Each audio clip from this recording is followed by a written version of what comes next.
vérité. Vous n'aviez probablement jamais entendu parler de cette banque avant, la SVB, la Silicon Valley Bank, jusqu'au 10 mars, le jour où tout a basculé. Au petit matin, la nouvelle tombe, cette institution bancaire vacille puis s'effondre au point de devenir la plus grosse faillite bancaire aux États-Unis depuis la crise de 2008. Alors, sommes-nous au bord d'une crise mondiale? C'est ce que nous allons voir tout de suite dans cette nouvelle émission économique.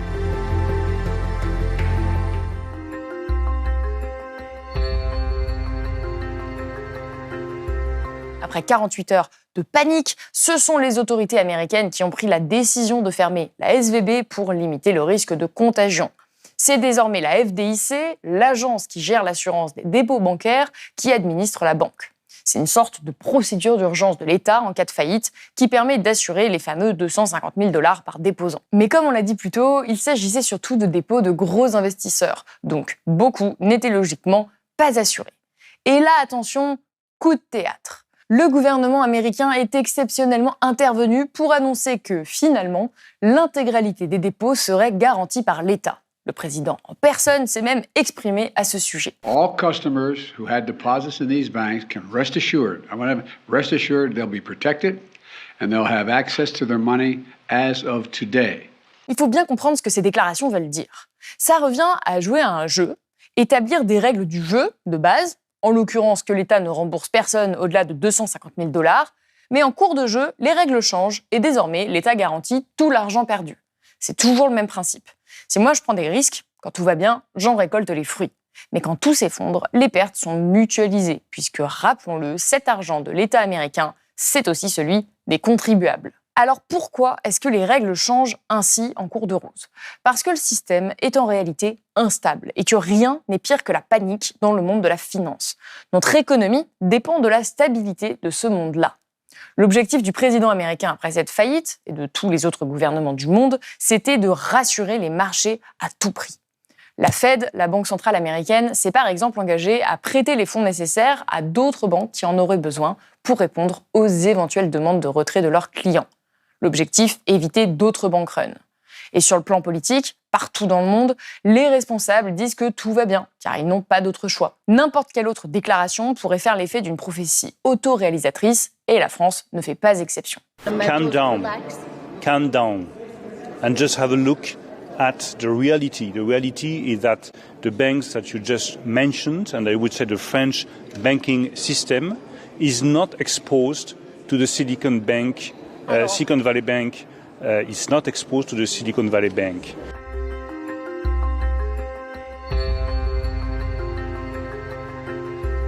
Si le gouvernement américain a réagi aussi vite, avec autant de mesures drastiques, c'est parce que ces craintes étaient fondées. Pour preuve, plusieurs banques régionales ont vacillé après cette faillite, notamment celles qui ont un profil similaire à celui de la SVB. First Republic, la 14e banque américaine, ou encore une plus petite banque, PacWest, ou la Western Alliance Bancorp, qui ont toutes chuté en bourse la semaine dernière. Pour éviter d'en arriver à ce moment si redouté de la panique générale, la Fed, la Banque centrale américaine, a prêté 12 milliards de dollars au secteur bancaire américain pour essayer de calmer le jeu. Pour l'instant, de nombreux observateurs et économistes semblent penser que cela pourrait suffire à endiguer la crise. Seulement, les conséquences de cette crise bancaire vont bien au-delà des simples banques américaines. En Europe, pour l'instant, la crise ne touche pas de grosses institutions bancaires, à part le Crédit Suisse. Ça fait 2 ans que la 2e plus grosse banque de Suisse est dans la tourmente, mais les choses se sont accélérées d'un coup mercredi dernier, quand les investisseurs, suite à la faillite de la SVB, ont vendu massivement leurs titres.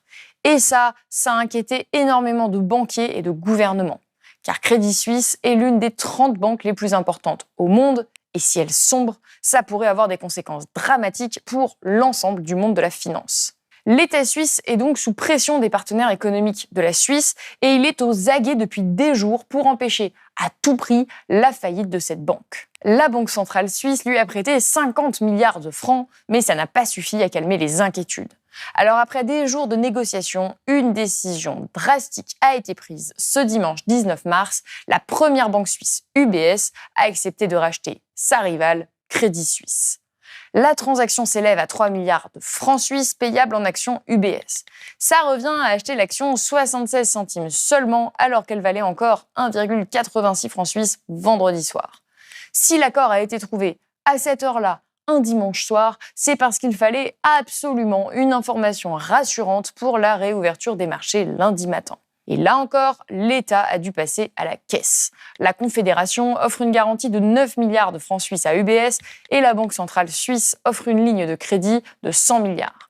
Et si ça devrait rassurer les marchés, rien ne dit que tout ça est sûr à 100% de nous éviter une crise financière.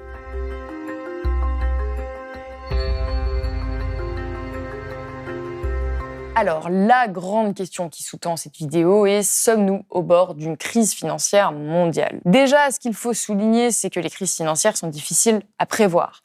L'économiste Laurence Cialhomme le rappelait sur France 24, la chute de la SVB n'a par exemple pas été anticipée par une immense partie du monde de la finance. Personne n'avait vu venir celle-ci. Forbes avait considéré que cette banque était la meilleure banque américaine il y a peu. Non, personne n'avait vu venir ça. Ensuite, rappelons que l'un des éléments déclencheurs de la chute de la SVB, c'est la remontée des taux d'intérêt qui continue en Europe et aux États-Unis, dans le cadre de la lutte contre l'inflation. Une remontée à propos de laquelle l'économiste Jésabel Coupé-Soubeyran alertait déjà à l'automne dernier sur le plateau de Blast. Et là, les bulles, elles se sont formées partout, en fait, du fait de l'abondante liquidité déversée par les banques centrales. Ça s'est formé sur les marchés d'actions, mais ça s'est formé bien sûr aussi sur les marchés d'obligations, là où les banques centrales sont allées acheter beaucoup de titres. Et le fait que le taux d'intérêt remonte, que l'argent ne soit plus gratuit, que l'argent tout à coup coûte cher et que ceux qui en ont emprunté beaucoup quand il était gratuit, vont devoir le rembourser maintenant qu'il est plus cher, tout ça peut se traduire en effet par une formidable crise financière. Ensuite, la crise de la SVB ne semble pas totalement derrière nous à l'heure où nous tournons cette vidéo. En témoigne l'actualité autour du Crédit Suisse, par exemple. Le journal Les Échos écrivait la semaine dernière: à entendre les banquiers, les opérateurs de marché et les investisseurs sont extrêmement inquiets. Les achats d'instruments de protection contre le risque de défaut sur le marché du crédit ont augmenté. Il faut remonter à 2008 pour retrouver un mouvement d'une telle ampleur. Enfin, vous l'aurez compris, je ne suis pas Madame Irma, donc il m'est impossible de prévoir l'arrivée d'une crise financière mondiale. Globalement, les observateurs et économistes considèrent que le risque de contagion est faible, même si des conditions sont réunies pour qu'une telle crise éclate. Toutes les crises bancaires ont des sources différentes. Quand vous regardez l'histoire des crises bancaires, toutes ont évidemment des sources différentes. Par contre, il y a des communs dénominateurs. Le commun dénominateur qu'il y a dans toutes les crises bancaires, c'est des excès de dette, trop peu de fonds propres, trop de dettes au passif des banques et une vulnérabilité au risque de liquidité, c'est-à-dire aux fuites des dépôts ou aux fuites des financements de court terme de marché. Ça, on trouve ça dans toutes les crises bancaires. Et celle-ci ne fait pas exception. Ce qu'il ne faut pas oublier, c'est que dans le cadre d'une économie financiarisée, si le monde de la finance est dans la tourmente, c'est l'ensemble de notre économie qui est menacé. C'est pour cette raison que les États jouent un tel rôle dans le rattrapage de la SVB ou du Crédit Suisse. Si cet épisode vous a plu, n'hésitez pas à mettre un pouce en l'air, à le partager sur les réseaux sociaux